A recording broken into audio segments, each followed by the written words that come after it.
Hi everyone, स्वागत करते हैं आप सभी का फिक्स टारगेट 2.0 परिवार के एक और नई क्लास में। जितने भी बच्चे बिहार या फिर भारत के किसी भी यूनिवर्सिटी से ग्रेजुएशन फर्स्ट सेमेस्टर में हैं, आप चाहे साइंस संकाय के स्टूडेंट्स हैं, कॉमर्स संकाय के स्टूडेंट्स हैं या फिर बच्चे आर्ट्स संकाय के स्टूडेंट्स हैं, आप सभी के लिए आज की क्लास इंपॉर्टेंट रहने वाली है। क्योंकि आज से स्टार्ट करने जा रहे हैं हम लोग एसएससी पेपर फर्स्ट की क्लास।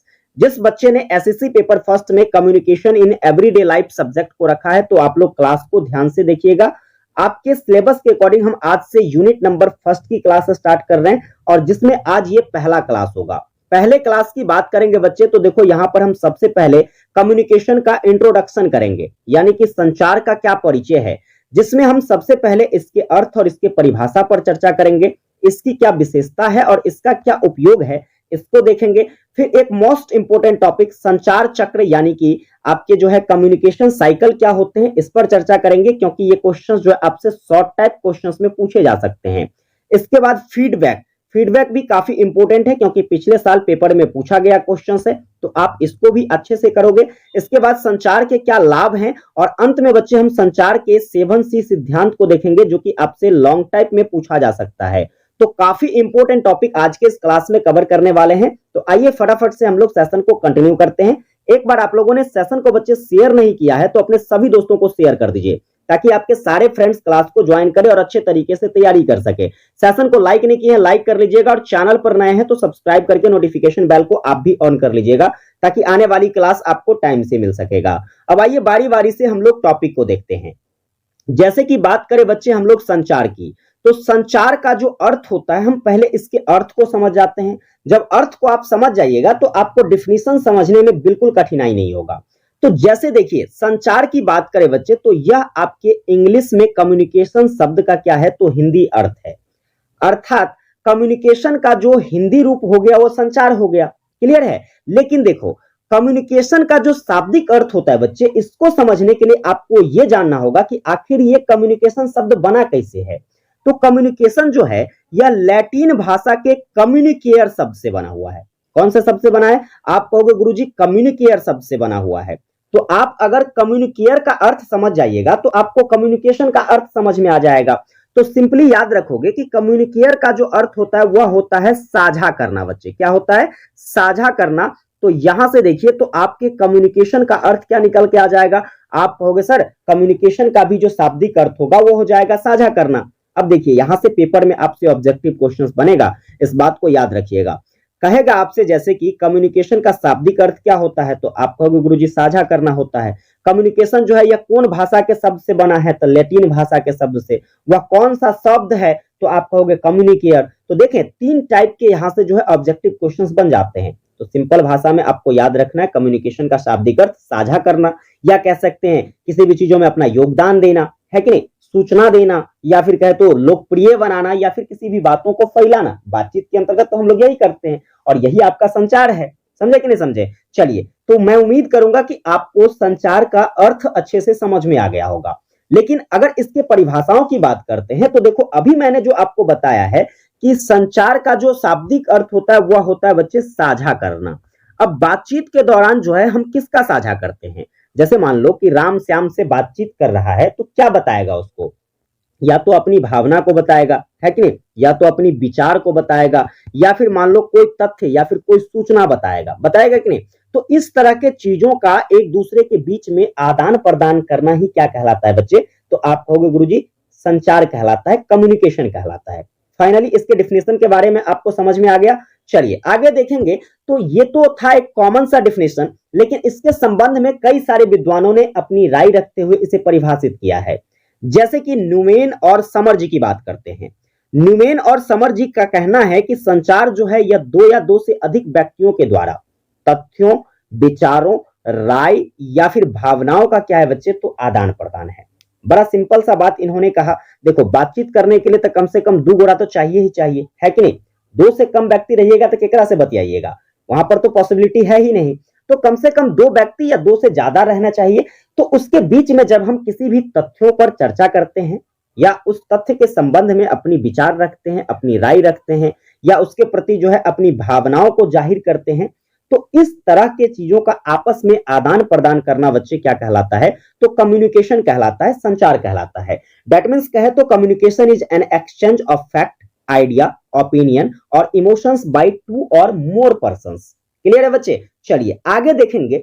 तो आगे इनका परिभाषा जो है किथ डेविस जी क्या देते हैं? तो डेविस जी का मानना है कि संचार जो है यह एक व्यक्ति से दूसरे व्यक्ति के बीच में क्या करता है? सूचना और समझ को पहुंचाने का एक प्रक्रिया है। सिंपल सा बात इन्होंने भी कह दिया।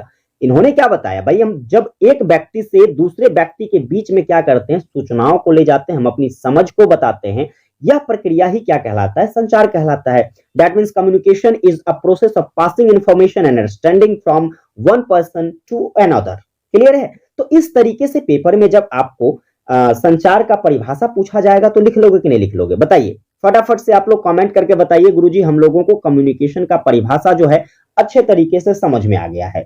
आगे आइए हम लोग अगले टॉपिक पर चर्चा करते हैं। तो अगला टॉपिक जो कि इंपॉर्टेंट रहेगा, याद रखिएगा, संचार की क्या विशेषताएं हैं।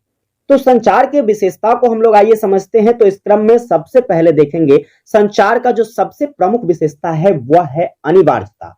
अनिवार्यता कहने का क्या मतलब है प्यारे बच्चे? देखो संचार जो है प्यारे बच्चे, इसमें आपको अनिवार्यता का गुण इसलिए देखा जाता है क्योंकि यह एक सामाजिक और मनोवैज्ञानिक गतिविधि पर आधारित होता है। कहोगे सर सामाजिक और मनोवैज्ञानिक गतिविधि पर क्यों आधारित होता है, कैसे आधारित होता है? तो जस्ट लाइक मान लीजिए यहां पर कोई व्यक्ति है राम, ठीक है, ये कोई व्यक्ति है जिसका नाम है राम। इसको हमने क्या किया? तो दुनिया की जो सारी सुख संपत्ति है, जो भी सारी सुख सुविधाएं हैं, वह सारी सुख सुविधाएं उपलब्ध करा दिया। लेकिन इसको हम पढ़ने के लिए या फिर लिखने के लिए, फिर बोलने के लिए या सुनने के लिए, इन सभी कामों से क्या किए? तो इस पर रोक लगा दिए। भाई तुमको ना पढ़ना है, तुमको ना बोलना है, लिखना है, सुनना है, कुछ भी नहीं करना है। तो बताइए एकरा क्या होगा? एकरा मानसिक स्थिति खराब हो जाएगा कि नहीं? तो जब बताइए इसकी सारी सुख सुविधाओं के बाद भी जब कुछ चीजों पर पाबंदी लगा दी जाती है तो क्या होता है बच्चे? इसके मानसिक स्थिति पर प्रभाव देखने को मिलता है। और जब मानसिक स्थिति पर प्रभाव देखने को मिलेगा तो यह मानसिक रूप से कमजोर हो जाएगा। और जैसे ही यह मानसिक रूप से कमजोर हो जाएगा तो कोई भी काम जो है अच्छे तरीके से नहीं कर सकता है। इसलिए कम्युनिकेशन प्यारे बच्चे बहुत जरूरी है हर एक व्यक्ति के लाइफ में, हर एक जीव जंतु के लाइफ में। समझे कि नहीं? तो आप क्या कहोगे? सबसे पहला विशेषता जो संचार का है वह क्या है? तो अनिवार्यता। ठीक है, इसका इंपॉर्टेंस बहुत है। चलिए आगे देखेंगे बच्चे। तो इसमें आपको सतत प्रक्रिया भी देखने को मिलती है। सतत प्रक्रिया कहने का मतलब है लगातार होने वाला प्रक्रिया, है कि नहीं? सतत का मतलब क्या होता है बच्चे? लगातार। अब बताइए बातचीत जो आप करते हैं तो लगातार करते हैं, है कि नहीं? ऐसा नहीं ना है कि आज बातचीत कर लेते हो और फिर कल नहीं करेंगे, परसों नहीं करेंगे, अगले दिन देखा जाएगा, ऐसा तो नहीं होता है। बातचीत का प्रक्रिया जो है एक प्रकार का ऐसा प्रक्रिया है जहां पर आपको डेली इस चीजों का अमल करना होता है। डेली आप करते हो कि नहीं करते हो? तो इसलिए आप कह सकते हो कि संचार जो है प्यारे बच्चे यह डेली चलने वाला प्रक्रिया है।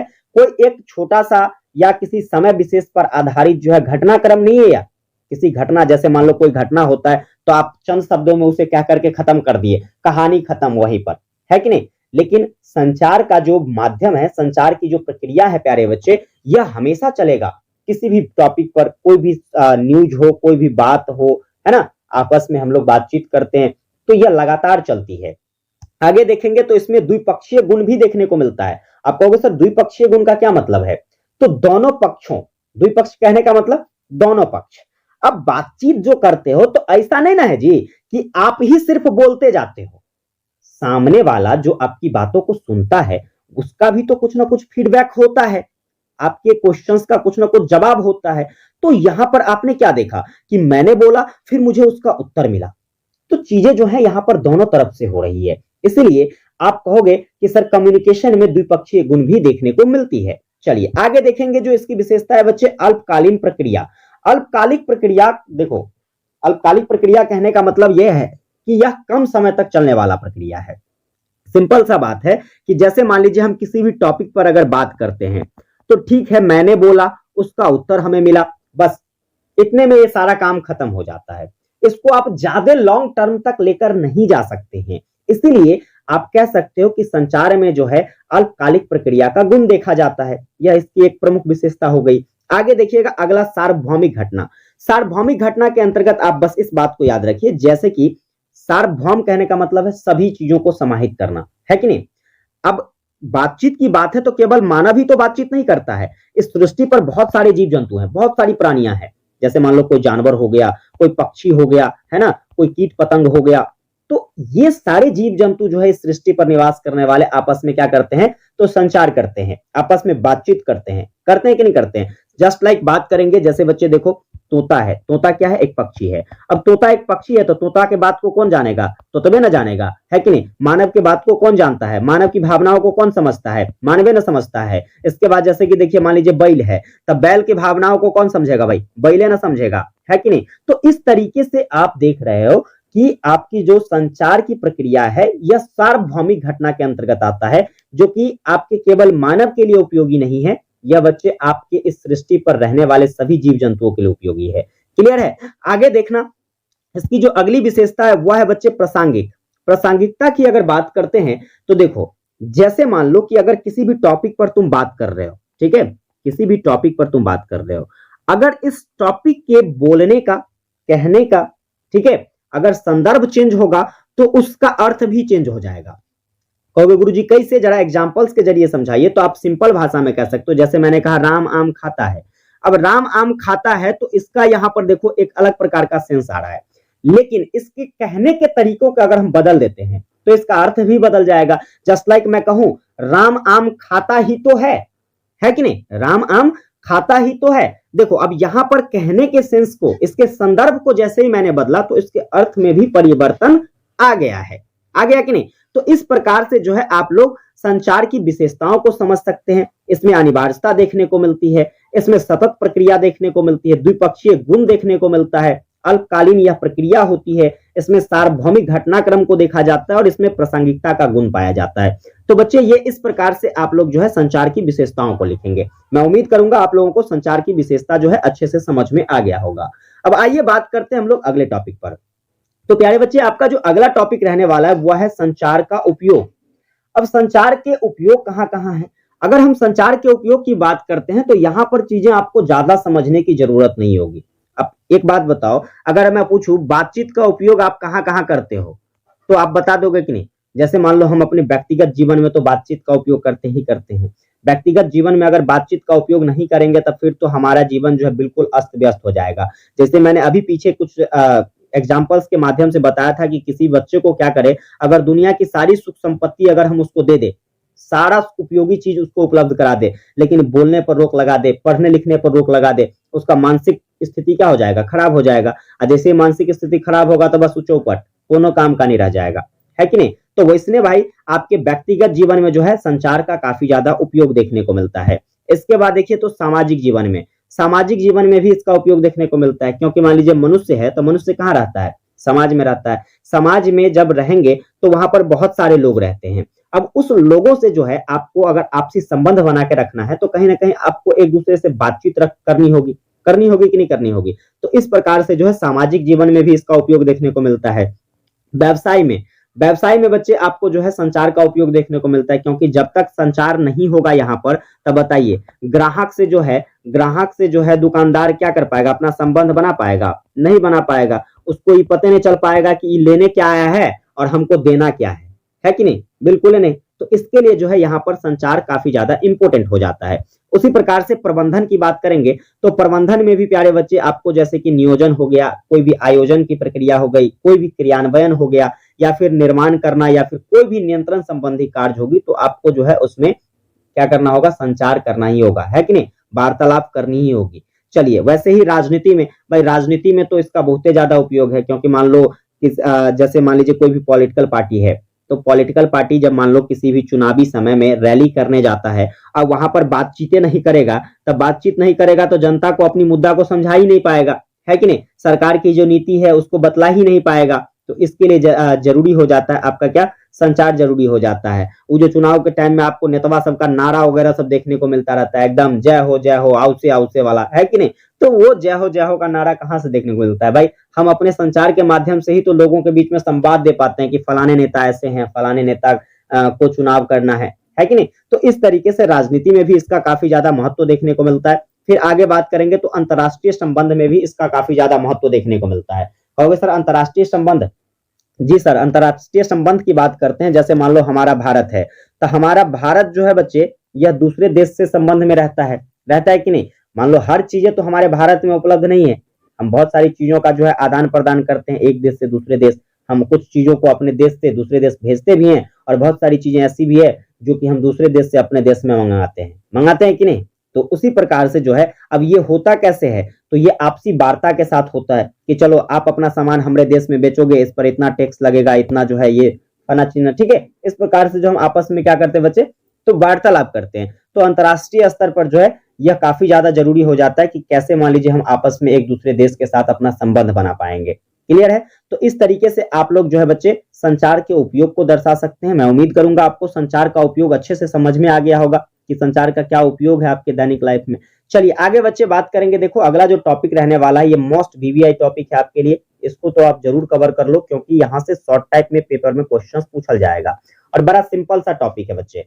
सिंपल सा टॉपिक क्या है, देखो संचार चक्र की बात करते हैं। तो संचार जो हम लोग करते हैं, जैसे मान लो हम किसी से बातचीत करते हैं, तो इस बातचीत के दौरान जो है कौन कौन सी प्रक्रिया होती है, यही आपका संचार चक्र कहलाता है, कम्युनिकेशन साइकिल कहलाता है। समझे कि नहीं। जैसे देखो मान लीजिए कोई भी पहले तो सूचना आया, ठीक है, कोई भी मैसेज है, उस मैसेज का जो है क्या करते हैं हम लोग, प्रसारण करते हैं। कोई एक व्यक्ति के द्वारा इसे प्रसारित किया गया, ये प्रसारित करने के बाद जो है किसी न किसी मार्ग से गया, है ना, किसी न किसी माध्यम से जाने के बाद बच्चे, जैसे मान लीजिए माध्यम आपका मोबाइल फोन हो गया, या चिट्ठी पत्री पहले चलता था तो चिट्ठी पत्री हो गया, है कि नहीं। तो ये एक माध्यम हो गया। इसके बाद ये जाता है कहां पर, ये जाता है प्रापक के पास। प्रापक के पास कहने का मतलब जो प्राप्त करता है, हम जिसको भेजते हैं उसके पास जाता है। उसके पास जाने के बाद जो है वह उसको पढ़ता है, पढ़ने के बाद उसको समझता है कि नहीं, और समझने के बाद जो है अपनी प्रतिक्रिया देता है। तो इस प्रकार से जो है आपके जो है क्या होते हैं, संचार के चक्र चलते हैं। तो आइए हम बारी बारी से इन सभी चीजों को अच्छे से समझ लेते हैं। जैसे देखो इसमें सबसे पहला जो बात आता है वह है स्रोत या फिर प्रेषक। प्रेषक की बात करें तो यह एक प्रकार का वैसा व्यक्ति होगा बच्चे, या वैसा समूह या वैसा संगठन होगा जो संचार की प्रक्रिया क्या करता है, शुरू करता है। ठीक है, संचार की प्रक्रिया को क्या करता है बच्चे, शुरू करने वाला जो है स्रोत या प्रेषक कहलाता है। चलिए वैसे ही इसके बाद जो है, अब शुरू करने वाला तो आ गया, अब शुरू करेगा क्या, तो संदेश देना। तो पहले क्या आएगा, अब संदेश आएगा। ठीक है, अब संदेश किसको कहते हैं, तो जो देखो जो भी बातें जो है प्रेषक के द्वारा कहा जाता है वही क्या कहलाता है, संदेश कहलाता है। फिर संकेतीकरण या सूचना प्रेषक। सूचना प्रेषक कहने का मतलब जो उस सूचना को आगे की तरफ बढ़ाता है, क्या करता है, आगे की तरफ बढ़ाता है, उसको हम लोग सूचना प्रेषक कहते हैं। फिर सूचना मार्ग, जिस मार्ग से जो है प्यारे बच्चे क्या होता है, तो हमारी सूचना जो है उस व्यक्ति तक जाता है जिसको हम सूचना देना चाहते हैं, तो वह आपका सूचना मार्ग हो गया। वैसे ही प्राप्तकर्ता, प्राप्तकर्ता की बात करें तो जो सूचना को प्राप्त करता है वह सूचना प्राप्तकर्ता कहलाएगा। फिर सूचना का समझना, है कि नहीं, वो क्या करेगा, जैसे मान लीजिए सूचना मेरे पास आया या सूचना आपके पास गया, तो आप उसको पढ़िएगा, पढ़ने के बाद उसको समझिएगा कि आखिर हम आपको कहना क्या चाह रहे हैं, है कि नहीं। और इतना काम करने के बाद अपनी प्रतिक्रिया दीजिएगा आप, है कि नहीं, आप अपना क्या करोगे, अपना जवाब दोगे, अपनी प्रतिक्रिया दोगे। इसके बाद देखिए इसमें एक और प्रक्रिया आ जाता है, वह है शोर। कभी कभी ऐसा भी होता है, जैसे कि मान लो कि कुछ बातें ऐसी हैं जो आपको बुरी लग सकती है, कुछ बातें ऐसी हैं जो अच्छी लगेगी, तो अच्छी के लिए तो आप अच्छी प्रतिक्रिया दोगे ही, लेकिन कभी कभी जो चीजें बुरा लगता है तो उसकी प्रतिक्रिया देने में थोड़ी सी लेट हो जाती है। और ये बुरा लगने का कारण क्या है, शोर। ठीक है, शोर जो है हमारे संचार में क्या करता है, बाधा डालने का काम करता है। तो ये सारी प्रक्रिया आपके किसके हो गए बच्चे, तो संचार के चक्र हो गए। जब आपसे पेपर में संचार चक्र के बारे में पूछा जाएगा शॉर्ट नोट्स लिखने के लिए, तो आप आराम से इन सभी पॉइंट्स को लिख सकते हो। समझे कि नहीं समझे। मैं उम्मीद करूंगा आपको संचार चक्र समझ में आ गया होगा। एक बार आप लोग कमेंट करके बताना कि क्या आपको संचार चक्र अच्छे से समझ में आया। चलिए आगे हम लोग देखेंगे अगला टॉपिक क्या रहने वाला है आपका, फीडबैक। फीडबैक कहे तो इंग्लिश में जो है फीडबैक, और हिंदी में इसे हम लोग प्रतिक्रिया कहते हैं, जो कि पिछले साल जो है मिथिला यूनिवर्सिटी में पूछा गया था, मुंगेर यूनिवर्सिटी में पूछा गया था, और पाटलिपुत्रा यूनिवर्सिटी में पूछा गया था बच्चे। समझ गए ना। तो इतना ज्यादा इंपॉर्टेंट टॉपिक है। अब जिस यूनिवर्सिटी में ना पूछा गया था वो यूनिवर्सिटी वाला बच्चा इसको ध्यान से कर लीजिएगा, जरूर वहां पर पूछ लिया जाएगा कि फीडबैक पर क्या करे बच्चे, शॉर्ट टिप्पणी करे। अब देखो समझो फीडबैक क्या होता है, ये कोई डिफिकल्ट टॉपिक नहीं है, आप इसे आराम से समझ सकते हो। अभी जैसे मैंने बताया आपको संचार साइकिल में, ठीक है, यहाँ पर जो संचार चक्र मैंने आपको बताया है, तो इसमें आपने देखा कि नहीं कि फीडबैक था कि नहीं, प्रतिक्रिया था कि नहीं। प्रतिक्रिया कहने का क्या मतलब है हमारा, प्रतिक्रिया कहने का हमारा बस यही मतलब है कि जैसे मान लो कोई व्यक्ति आपको संदेश भेजा, आपने संदेश प्राप्त कर लिया, संदेश प्राप्त करने के बाद आपने जो उसे पढ़ा, पढ़ने के बाद जो आप जवाब दिए हैं वही जवाब जो है किसके नाम से जाना जाता है बच्चे? तो फीडबैक के नाम से जाना जाता है, आपकी प्रतिक्रिया के नाम से जाना जाता है। समझे कि नहीं समझे? तो मैं उम्मीद करूंगा कि आपको जो है फीडबैक के बारे में बच्चे आसानी से जानकारी समझ में आ गया होगी कि आखिर फीडबैक होता क्या है। आप आराम से कह सकते हो कि सूचना भेजने या संदेश भेजने वाले के प्रति जो है प्राप्तकर्ता की जो प्रतिक्रिया होती है, यही प्रतिक्रिया जो है फीडबैक के नाम से जाना जाता है। यह प्रेषक को यह जानने में सक्षम बनाता है कि संदेश सफलतापूर्वक प्राप्त हुआ या फिर प्राप्तकर्ता द्वारा इसे समझा गया। देखो फीडबैक के जरिए होता क्या है, तो जब मान लीजिए हम आपसे कोई क्वेश्चन पूछे, आप उसका आंसर दे दिए, तब हमको ये समझ में आ जाएगा कि भाई तोरा जो है क्वेश्चनमा अच्छे से समझ में आ गया था, तभी तुम जवाब दिए हो। अब मान लीजिए हम क्वेश्चन तुमसे पूछे, तू बोकनाथ की तरह खड़े हो, मतलब तुमको क्वेश्चन नहीं आया है कि नहीं, तो क्वेश्चन समझ में नहीं आया, तो इसलिए जो है आपके फीडबैक का होना बहुत जरूरी हो जाता है आपके कम्युनिकेशन के लिए, जिससे हमें ये जानकारी मिल जाता है कि सूचना जो है हमारे सही ठिकाने पर पहुंच गया है, उसको जो है अच्छे तरीके से समझ लिया गया है। साथ में फीडबैक प्रेषक को यह जानने में भी मदद करता है कि प्राप्तकर्ता ने जो संदेश भेजा था उसकी जानकारी जो है यह स्वीकार कर ली गई है या अस्वीकार कर दिया गया है। अगर आप फीडबैक दोगे, अपना जवाब दोगे, तो लोग समझेगा कि ठीक है चलो हमारा जो मैसेज था वो तुम्हारे पास गया था, तुमने उसको समझ करके उत्तर दिया। अब फीडबैक जब नहीं आएगा तो इसमें यह भी हो सकता है ना कि मान लीजिए कभी कभी जो है आपको चीजें अच्छी नहीं लगी तो चलो आपने उसे इग्नोर कर दिया, ठीक है, या फिर मान लीजिए कभी कभी आपको सूचना पहुंचा ही नहीं, तो जब फीडबैक नहीं आएगा तो ये समझ में आएगा कि चलो उसके पास सूचना या तो पहुंचा नहीं या वो जवाब नहीं देना चाहता है कि नहीं। तो इस तरह से जो है प्रेषक को कम से कम इतनी बात की जानकारी फीडबैक के जरिए हो जाता है। इसके साथ साथ फीडबैक के माध्यम से जो है संपूर्ण संचार की प्रक्रिया जो है यह उद्देश्यपूर्ण बन जाता है, मतलब एक उद्देश्य शामिल हो जाता है संचार में कि आखिर जो है हम किस उद्देश्य से इसको प्रसारित किए थे। चलिए आगे बच्चे जो है यह संचार को एक सतत चलाने में क्या कर, एक सतत चलाने की प्रक्रिया मानी जाती है। सतत चलाने का मतलब क्या होता है, जैसे मान लीजिए आप बातचीत केकरा से करिएगा, आप बातचीत जो है मान लीजिए हम तोरा से कुछ पूछे तू जवाब दिया, तभी है ना आगे जाकर हम फिर तोरा से कुछ पूछेंगे तुम जवाब दोगे। तो ये प्रक्रिया जो है जब आपस में यहाँ पर जो है मैसेज को छोड़ना फिर उसका फीडबैक प्राप्त करना, जब ऐसी प्रक्रिया चलती है तो यह मैसेज जो है लगातार तक चलता है, संचार की प्रक्रिया लगातार चलती है कि नहीं। लेकिन मान लीजिए हम तोरा से कुछ पूछेंगे तू बोलबे नहीं करोगे, तो फिर हमको बोलने का मन नहीं करेगा, है कि नहीं। तो वैसी स्थिति में जो है बच्चे क्या होगा, संचार नहीं हो पाएगा। इसलिए जो फीडबैक की प्रक्रिया है बच्चे यह क्या करता है, संचार को लगातार चलाने का काम करता है। इसके साथ साथ फीडबैक जो है किसी विचार का अंतिम परिणाम है जो सबसे पहले किसी प्रवर्तक द्वारा जो है सोचा जाता है। जब भी फीडबैक आती है तो क्या होता है, किसी व्यक्ति के द्वारा वो सोचा जाता है, समझा जाता है, फिर अपनी प्रतिक्रिया रखते हुए जो है क्या किया जाता है, किसी माध्यम से उसको जो है प्रसारित किया जाता है। फीडबैक में मुख्य के साथ साथ, ठीक है, फीडबैक जो होता है उसमें मुख्य के साथ साथ सहायक कार्य को भी शामिल किया जाता है। और इसका जो मुख्य कार्य होता है बच्चे वह क्या होता है, तो संचारक को प्राप्तकर्ता की आवश्यकताओं और प्रतिक्रियाओं के अनुसार जो है प्रसारित होने वाले जो संदेश हैं उस संदेश का विनिमय करना, उसको बदलने में सहायता करना, और इसके अतिरिक्त जो है प्राप्तकर्ता को संपूर्ण संचार प्रक्रिया में संलग्न महसूस कराने में भी फीडबैक जो है ये काफी अच्छे तरीके से काम करता है। फिर संदेश जो है कोई भी संदेश जो कि प्राप्तकर्ता के द्वारा स्वीकार करना काफी हद तक इस बात पर निर्भर करता है कि संचारक की प्रतिक्रिया जो है, ठीक है, संचारक जो है प्रतिक्रियाओं पर किस हिसाब से विचार कर रहा है, किस हिसाब से विचार नहीं कर रहा है, ये सारा जो है फीडबैक पर डिपेंड करता है बच्चे। किस पर डिपेंड करता है, आप कहोगे सर फीडबैक पे। जबकि इसके विपरीत जो है यदि प्राप्तकर्ता प्रतिक्रिया ना दे तो क्या होगा, तो इसके परिणाम जो है निराशा या आक्रोशजनक हो सकता है कि नहीं, निराशा या आक्रोशजनक हो सकता है। यह असंतोष उच्च शोर के कारण बन सकता है, जिसके कारण जो है संदेश पूरी तरीके से खो जाता है या फिर बर्बाद हो जाता है। समझे कि नहीं समझे। तो आप इस तरीके से फीडबैक के बारे में लिख सकते हो। एक बार आप लोग कमेंट करके बताना क्या आपको फीडबैक आखिर क्या होता है, ये चीज समझ गए। फीडबैक से जो है हमें किस किस प्रकार की प्रतिक्रिया देखने को मिलती है। फीडबैक के जरिए आप आराम से कह सकते हो भाई यह एक प्रकार का ऐसा प्रतिक्रिया है जिससे क्या होता है, तो हम ये पता कर पाते सबसे पहले कि हम जो सूचना भेजे थे भाई उस सही ठिकाना पर पहुंच गया है कि नहीं। लोगों ने उसे पढ़ा, उसने उसको समझा, फिर उसके जरिए जो है हमें जवाब प्राप्त हुआ। तो यहां से जो है फीडबैक कुछ इस प्रकार के लिए उपयोगी हो जाता है। कभी कभी नहीं आंसर मिलता है, तो नहीं आंसर मिलता है तो भाई क्या होता है, हम यही ना समझ लेते हैं कि या तो भाई मैसेज सही ठिकाने पर नहीं पहुंच पाया है या फिर वह उसका जवाब नहीं देना चाहता है। ठीक है, चलिए आगे देखेंगे बच्चे आपके संचार के लाभ क्या है। आइए इसके लाभ पर चर्चा करते हैं।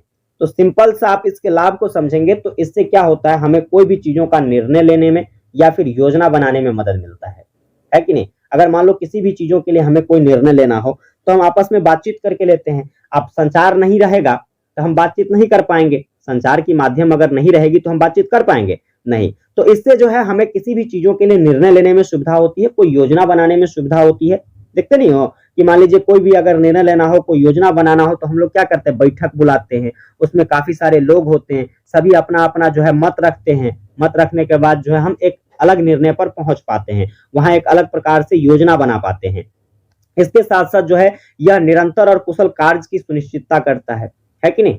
बातचीत के दौरान क्या हो पाता है, तो हम आपस में जो कोई भी काम होती है उसमें निरंतरता बनाए रखते हैं, कुशलता बनाए रखते हैं। अब मान लो बातचीतें नहीं होगा तो हम थोड़ा सा ज्यादा दिन तक थोड़े टिक पाएंगे, बिल्कुल नहीं टिक पाएंगे। तो वही चीजें हैं।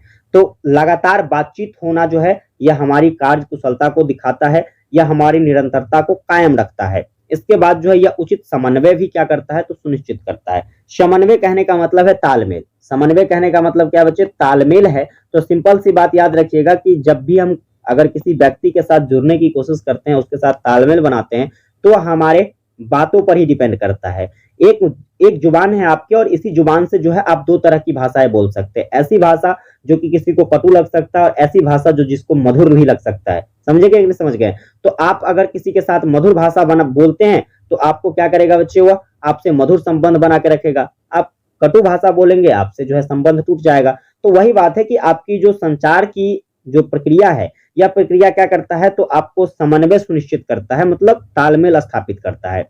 साथ में बच्चे यह प्रबंधीय दक्षता में भी सुधार लाने की क्या करता है, मदद करता है। प्रबंधीय दक्षता कहने का मतलब है किसी भी चीजों के प्रबंधन में भी जो है यह हमारे अंदर एक दक्ष गुण पैदा करती है। इसके बाद यह सौहार्दपूर्ण औद्योगिक संबंधों को बढ़ावा देता है। अब औद्योगिक संबंध, औद्योगिक कामकाज में भी तो इसकी आवश्यकता होती है, क्योंकि उद्योग क्षेत्र की बात करें तो ये बहुत बड़ा क्षेत्र होता है कि नहीं। इसमें काफी सारे जो है रोजगार आते हैं। अब उसमें अगर मान लो रोजगार काफी बड़ा है तो इसमें काम करने वालों की भी संख्या काफी ज्यादा होगी। तो बताइए, इस काम करने वालों को अगर हमें हैंडल करना हो तो आपस में बातचीत करना होगा, इसके साथ तालमेल बनाना होगा, तो हम बातचीत करेंगे कि नहीं करेंगे। और नहीं बात करेंगे तो छोड़िएगा भाग जाएगा। तो इसलिए जो है औद्योगिक क्षेत्र में भी क्या करता है, तो बहुत भूमिका निभाता है। फिर यह प्रभावी नेतृत्व स्थापित करने में भी मदद करता है।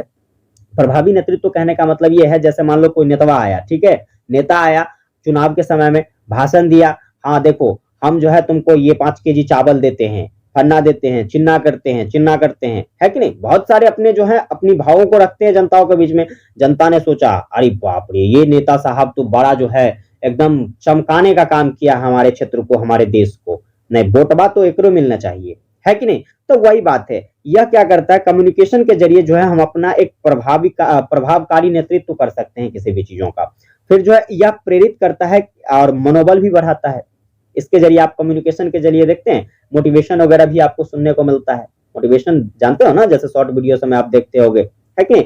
तो वहां से जो है यह कैसे संभव हो पाता है, कम्युनिकेशन के जरिए हो पाता है, बातचीत के जरिए हो पाता है। साथ में यह प्रभावकारी नियंत्रण को भी सुनिश्चित करता है। तो प्रभावकारी नियंत्रण के बारे में तो बताइए दिए हैं।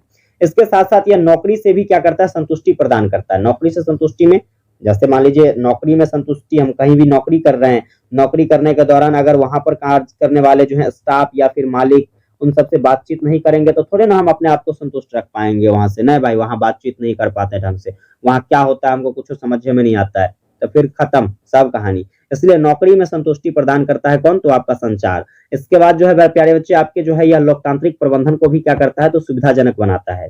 लोकतांत्रिक प्रबंधन कहने का मतलब जो लोकतंत्र के अंदर प्रबंधन की प्रक्रिया है उसको भी क्या करता है, तो यह सुविधाजनक बनाता है। तो इस तरीके से देखो आपने कितने सारे लाभ को देखा। संचार से काफी सारी चीजों में परिवर्तन देखने को मिलती है, इसलिए यह संचार जो है हमारे लिए काफी ज्यादा इंपॉर्टेंट हो जाता है। अब आइए आज के इस क्लास का बच्चे आखिरी टॉपिक पर चर्चा करते हैं। तो जैसे कि बात करेंगे हम लोग संचार के 7S के सिद्धांत के बारे में। ये मोस्ट बीबीआई क्वेश्चंस लगा लीजिए जो कि इस बार पेपर में निश्चित छपेगा। 7C क्या है, हम इस 7C को समझते हैं। संचार के 7C सिद्धांत। देखो, प्रभावी संदेश लिखने के लिए क्या होता है, तो लोग जो है संचार को विशिष्ट सिद्धांतों के माध्यम से लिखने की कोशिश करता है। विभिन्न सिद्धांतों का प्रयोग करके जो है उसको लिखता है। वही सिद्धांत जो है बच्चे क्या होता है, तो आपके 7C के अंतर्गत आता है, जो कि आप देखोगे कि यह लिखित और मौखिक दोनों संचार में क्या है, तो अपनी महत्वपूर्ण भूमिका निभाता है। अब इस 7C में आपको कई सारी, देखो 7C कहने का मतलब है यहाँ पर 7 गो सी, और इस 7 गो सी का बच्चे जो है सभी में अलग अलग आपको अर्थ देखने को मिलेंगे। जैसे कि अगर हम सी की बात करें तो कंप्लीटनेस, सी से कंप्लीटनेस हो गया, सी से कॉन्सियसनेस हो गया, सी से कंसिडरेशन हो गया, है कि नहीं। तो इस तरीके से बच्चे आपको इस तरीके से 7 गो सी के अर्थों को यहाँ पर समझना है। आइए हम बारी बारी से सभी सी को समझते हैं। देखो यहाँ पर आपके जो है ये 7C साइकिल है, जो कि आपके कम्युनिकेशन को इफेक्टिव बनाता है। आपकी कम्युनिकेशन को क्या बनाता है बच्चे? इफेक्टिव बनाता है, प्रभावकारी बनाता है। जब आप इन सभी को समाहित करके आप अपना कम्युनिकेशन तैयार करते हैं, अपनी कम्युनिकेशन को रखते हैं, तो कहीं ना कहीं आपके जो कम्युनिकेशन है एक दूसरे को क्या करेगा? प्रभावित करेगा। ठीक है, चलिए इस क्रम में देखेंगे। सबसे पहला जो सी है उसका क्या अर्थ है बच्चे? कंप्लीटनेस। कंप्लीटनेस का मतलब होता है पूर्णतया। पूर्णतया कहने का मतलब यह है कि जैसे मान लो कोई भी मैसेज आप बोलते हो, कोई भी बात को बताते हैं, तो उस बात को आप पूरा पूरा बताइए। ठीक है, जब तक आप पूरा पूरा नहीं बताइएगा, जब तक आप उसमें निहित आवश्यक तथ्यों का उल्लेख नहीं कीजिएगा, तो स्वाभाविक सी बात है मैसेज प्राप्त करने वाले जो होंगे, जिस व्यक्ति के पास वो मैसेज जाएगा, संदेश जाएगा, वह उस चीज को अच्छा से नहीं समझ पाएगा। तो इसलिए आपके जो फर्स्ट सी का मतलब है वह है कंप्लीटनेस। कंप्लीटनेस का मतलब है पूर्णतया। जो भी मैसेज कहते हो, जो भी बात बताते हो, पूरा पूरा बताओ, अधूरा कभी मत छोड़ो, ताकि सुनने वाले को जो है कोई दुविधा ना रह जाए। इसके बाद जो है आप देखोगे तो अगला सी का अर्थ है कॉन्सियसनेस। कॉन्सियसनेस का मतलब है संक्षिप्तता। अब संक्षिप्तता कहने का मतलब क्या है? कोई भी बातों को संक्षेप में बताइए, है कि नहीं। ज्यादा लंबा सुनने का टाइम किसके पास है? वो भी आज के जमाने में सभी जो है व्यस्त ही व्यस्त है। इसलिए आप किसी भी टॉपिक पर, किसी भी मुद्दों पर बात करते हो तो कोशिश करो कि कम शब्दों में अपने ज्यादा से ज्यादा बातों को रख सको। समझ गए कि नहीं? जिसमें आप देखोगे कि आपका मैसेज बिल्कुल संक्षिप्त होना चाहिए। निरर्थक शब्द का आप बिल्कुल प्रयोग नहीं कीजिए। जो निरर्थक पॉइंट से आप उसको हटा ही दीजिए, है कि नहीं। बिल्कुल सार्थक सार्थक मुद्दों पर बात करके कम शब्दों में अपनी बहुत सारी बातों को रखिए। केवल प्रासंगिक सामग्री को शामिल करते हुए जो है अपनी बातों को आपको रखना है, और कोई भी अनावश्यक बातों को रिपीटेशन नहीं करना है। रिपीट करिएगा तो फिर से वो लंबा होगा, है कि नहीं। और जब लंबा होगा तो चीजें जो है लोग सुनने के लिए नकार देंगे, लोग सुनेंगे ही नहीं। तो वैसी स्थिति में जो है आपके कम्युनिकेशन का कोई मायने ही नहीं रह जाएगा। तो अगर आपको अपने कम्युनिकेशन का मायने समझाना है, आपके अपने कम्युनिकेशन को प्रभावकारी बनाना है, तो आप कम से कम इस बात को याद रखिए कि संक्षिप्तता का गुण आप में होना चाहिए। जो भी कम्युनिकेशन करते हैं उसमें संक्षिप्तता होनी चाहिए। आप कम से कम बातों में जो है बहुत सारी बातों को बता दीजिए। क्लियर है? चलिए आगे देखेंगे बच्चे। तो आप अगले सी का मतलब है कंसिडरेशन। कंसिडरेशन का मतलब है सोच विचार। अब देखो, जैसे मान लीजिए कोई भी संवाद की प्रक्रिया हो रही है, संचार की प्रक्रिया हो रही है, तो वहां पर जो भी बात हम कहते हैं तो बिल्कुल आपको सोच विचार कर रखना चाहिए। ऐसा नहीं है कि मान लीजिए कुछ भी बोल दिए तो उसके कई सारे जो है प्रभाव भी आपको देखने को मिल सकते हैं, है कि नहीं। तो कोई भी बात अगर आप कम्युनिकेशन में करते हैं तो बिल्कुल जो है सोच समझकर हमें करनी चाहिए। फिर अगला जो है बच्चे आपका क्या है? वह है कंसंट्रेस। ठीक है, कंसंट्रेस की बात करें तो कंसंट्रेस का अर्थ होता है शुद्धता। अब शुद्धता से तात्पर्य हमारा यहाँ पर यह है कि देखो, जब भी आप कोई भी संचार की प्रक्रिया के अंतर्गत संचार करते हो, कोई भी मैसेज डालते हो, कोई भी मैसेज हो, चाहे मान लीजिए वो कार्यालय में हो या आपस में दोस्ती के बीच में हो, है ना, कहीं भी अगर आप कोई भी चीजों का मैसेज करते हैं, मैसेज डालते हैं, तो आपको उसमें शुद्ध शुद्ध चीजों का प्रयोग करना चाहिए, कहीं भी त्रुटि नहीं। क्योंकि जैसे ही त्रुटि होगा तो त्रुटि होने पर क्या होगी? तो उसके अर्थ में परिवर्तन आ जाता है बच्चे। जैसे मान लीजिए हम बात करते हैं, देखो आपने हिंदी में एगो टॉपिक पढ़ा होगा, श्रुति सम भिन्नार्थक शब्द।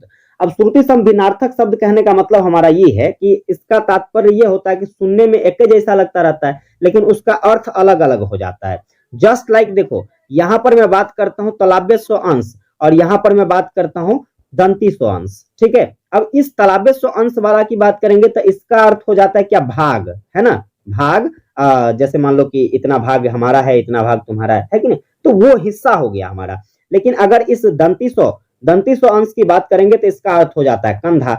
अब मान लो कि अगर हम यहाँ पर कोई भी मैसेज लिख रहे हैं और हमें अंश लिखना था ये वाला, लेकिन हम यहाँ पर इस स का उपयोग कर दिए, तो वैसी स्थिति में जो समझने वाला होगा तो उसके पास जो है गलत तरीके से मैसेज जाएगा, वो उसको अच्छे तरीके से वो समझ में नहीं आएगा कि वो आखिर कहना क्या चाह रहा है हमको। समझ गया ना? तो इसीलिए शुद्धता बहुत जरूरी है, इस बात को याद रखिएगा। आपके जो है मैसेज लेखन में क्या जरूरी है बच्चे? आप कहोगे गुरुजी शुद्धता का होना बहुत जरूरी है। चलिए आगे देखेंगे। आप अगला जो है आपका वो क्या है? तो आप कहोगे सर कॉर्टेसी। ठीक है, कॉर्टेसी की बात करते हैं तो कॉर्टेसी का मतलब होता है बच्चे शिष्टाचार। शिष्टाचार का भी होना बहुत जरूरी है। कोई भी बात अगर आप लिखते हो तो नम्र भाव में लिखो। बिल्कुल, जैसे मान लीजिए हम किसी को चिट्ठी ही लिखते हैं तो बिल्कुल विनम्र भाव में लिखते हैं, है कि नहीं। विनम्र भाव कहने का मतलब ये है कि जैसे ही मान लो अगर हम कोई भी चीज लिख रहे हैं, हो सकता है मान लीजिए कहीं त्रुटि हो गया बोलने में या कुछ बताने में त्रुटि हो गया, तो तुरंत से जो है अपनी त्रुटि को सुधार करने के लिए वहां पर आपको क्षमा मांग लेना चाहिए, है कि नहीं। हमेशा जो है अपनी बातों को बताते के समय उदारता दिखानी चाहिए, ताकि आपका जो है शिष्टाचार झलक सके। और जब आपके शिष्टाचार झलकेंगे तो बिल्कुल जो है आपके संचार जो होंगे वो क्या होंगे, प्रभावी होंगे। बहुत पढ़ लेना वो कोई बहुत बड़ा चीज नहीं होता है। आप अपने आसपास देखोगे बहुत बड़े बड़े ज्ञानी आपको मिलेंगे, लेकिन हर किसी में शिष्टाचार जैसा गुण देखने को नहीं मिलता है। और जिसके अंदर शिष्टाचार नहीं है, जिसके अंदर जो है एक बेहतर व्यवहार नहीं है, उसकी पढ़ाई किसी भी कीमत की नहीं है, उसका पढ़ाई बिल्कुल शून्य है। इस बात को याद रखिए। तो सेम उसी प्रकार से आप अगर संचार की बात करते हैं तो संचार भी जो है आपके व्यवहार को दिखाता है। आप किस तरीके से किसके साथ कैसे बातचीत करते हो, है कि नहीं। किसको सम्मान देते हो, किसको सम्मान नहीं देते हो, कौन सम्मान के योग्य है, क्या आप उसको सम्मान दे पाते हो कि नहीं दे पाते हो अपनी बातों से। तो यही आपके कम्युनिकेशन में देखा जाता है और इसीलिए जो है कम्युनिकेशन में शिष्टाचार को शामिल किया गया है। चलिए आगे देखेंगे तो क्लैरिटी का होना बच्चे बहुत जरूरी है। क्लैरिटी का मतलब है स्पष्टता। बहुत सारे बच्चे ऐसे होते हैं जो क्या लिखते हैं एकदम से जो है वैसी में दाल भात चोखा मिला के एकदम खिचड़ी बना देता है, समझ में नहीं आएगा कि वो क्या लिख रहा है। उस खुद का लिखा जो है खुद नहीं पढ़ पाता है। तो वैसे स्थिति में क्या होगा, सामने से जो कॉपी चेक करने वाला रहेगा तो कितना नंबर देगा भाई, फेल तो करवे करोगे। आप फेल करोगे तो फिर खत्म, टाटा बाय बाय, है कि नहीं। तो वही चीज है भाई, आप जो भी चीजें लिखते हो वो बिल्कुल स्पष्ट होना चाहिए, ताकि पढ़ने वाला जो है उस मैसेज को अच्छे से पढ़ सके और अच्छे से पढ़ने के साथ साथ आपकी भावनाओं को समझ सके। भावना को जब समझेगा तभी ना प्रतिक्रिया देगा। तो इसीलिए जो है आपके संचार में क्लैरिटी का होना बच्चे बहुत जरूरी है। आगे देखेंगे तो इसमें आपका जो अगला नंबर आ जाता है वो है करेक्टनेस। करेक्टनेस का मतलब है शुद्धता। शुद्धता से हमारा ये तात्पर्य बच्चे, जब भी आप कम्युनिकेशन करते हैं तो आप सही भाषा का प्रयोग कीजिए, ठीक है। आपके मैसेज में जो है विश्वसनीयता देखने को मिलनी चाहिए, है ना, ताकि उस पर विश्वास किया जा सके।